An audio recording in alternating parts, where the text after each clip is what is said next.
Par cet amendement, nous proposons de rétablir l'impôt de solidarité sur la fortune et de l'affecter exceptionnellement au financement des retraites. Bien que notre proposition de financement pérenne pour notre contre-réforme passe par la hausse des recettes sociales grâce à la hausse des bas salaires, l'égalité salariale entre les femmes et les hommes, la création d'emplois, l'assujettissement des revenus financiers aux cotisations. Mais pourquoi l'ISF? C'est très symbolique.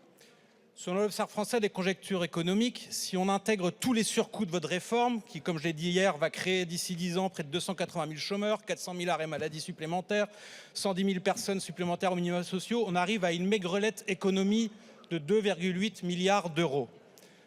2 ans de travail de plus pour les Français, c'est très cher payé pour 2,8 milliards d'euros au total.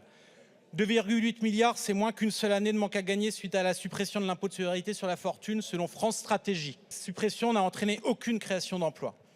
2,8 milliards, c'est 70 fois moins que les aides publiques versées aux entreprises, dont 80% sont captées par les grandes entreprises. Car oui, il faut le rappeler, vous ne défendez pas les petites entreprises, vous défendez que les grandes entreprises.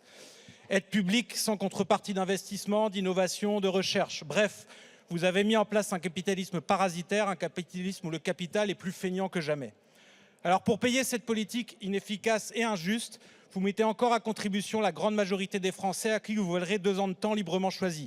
Ce n'est pas moi qui le dis, c'est le représentant du Conseil d'orientation des retraites qui a rappelé récemment que les dépenses de retraite sont maîtrisées et diminuent dans la plupart des hypothèses. Cette réforme ne sert qu'à payer la politique économique d'Emmanuel Macron.